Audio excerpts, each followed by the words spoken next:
আমাদের বাসার কাছে অনেকগুলোই মেলা হয়। তো অনেক দিন থেকে ভাবছিলাম মেলা যাবো। তো এরকম করতে করতে বাসার কাছে একটা মাঠ আছে, শ্যামলী স্কোয়ার, ওইদিকে মাঠ।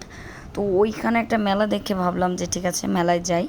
তো ভালো কথা, 14 তারিখে আমরা সন্ধ্যার দিকে আমি, জানফু আর কাব্য তিনজন মিলে মেলায় গেলাম। তো যাওয়ার পরে দেখি বেশ অনেক কিছুই আছে। তো বিভিন্ন খাবার দোকান আছে, বিভিন্ন কাপড় টাপড় এসবের দোকানও আছে। তো আমরা মেনলি খাবার খেয়েছি, আর হচ্ছে রাইস টাইস কিছু ছিল সেগুলাতে চড়েছি। তো আমরা ঘুরতেছিলাম, ঘুরতে মজাই লাগতেছিল। এই যে হাওয়াই মিঠে ছিল, আমার খুব হাওয়াই মিঠে ভালো লাগে। আম ভর্তাও খেয়েছি, আম ভর্তা আমার খুব ভালো লাগে। তো এই দোলনাতে হচ্ছে দেখে আমার আর কাব্যর খুব মন চাইলো যে আমরা চড়বো।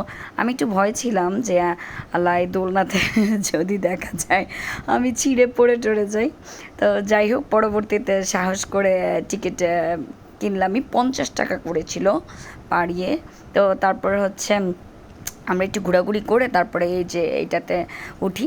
তো জানফুকে দিছিলাম ভিডিও করতে, কিন্তু জানফু এক জায়গায় ধরে ভিডিও করছে অনেকগুলো, কিন্তু কোনোটাতেই আমাদেরকে বোঝা যাচ্ছিল না। তো যাই হোক, আমার খুব মজাই লাগছে। মানে আমার ভয় লাগতেছিল যে চিড়ে টিড়ে না পড়ে যায়। আলহামদুলিল্লাহ যে চিড়ে টিড়ে পড়ে নাই, ভালো মজাই লাগে আসলে।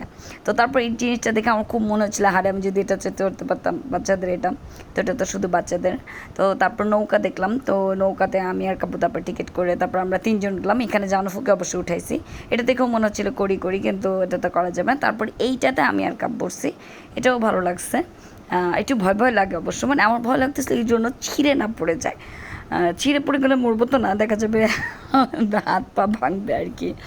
তো যাই হোক, ভালোই লাগছে। ওখানে আবার একটা আপুর সাথে পরিচয় হলো, আপু খুবই ভয় পাচ্ছিল, ওনার ভয় দেখে আমার নিজের ভয় কমে গেছে। তো ওনার বাসা মোহাম্মদপুরের এদিকেই।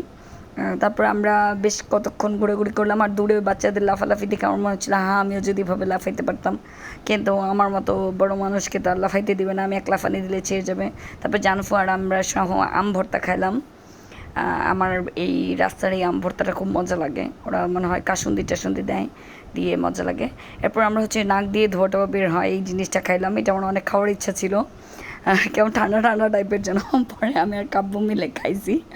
খুবই ফানি হয়েছে অবশ্য ভিডিওটা করতে গিয়ে, কাব্য কীভাবে ভিডিও করছে। তো তারপর হচ্ছে গিয়ে কাব্যকেও করলাম ভিডিও। এরপরে আমার এটা খুব মজা লাগে, এরকম বেলুন বন্দুক ফুটানো।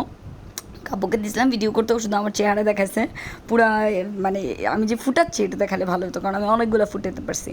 তো তারপর আমি কাব্যকে দিছি যে কাব্য যাতে ফুটায়, ওরও ইচ্ছা করতেছিল তো ফুটাইলো। তারপরে এই যে গোলাটা দেখে আমার খুব মনে হলো যে গোলা খাই, স্কুলে মানে কলেজে থাকতে গোলা খাইতাম, ভাল লাগতো, ভালো খাই। একদম শেষে আমার বেলুন খুব ভাল লাগে, তাই বেলুন কিনে বাসায় ফেললাম। টাটা।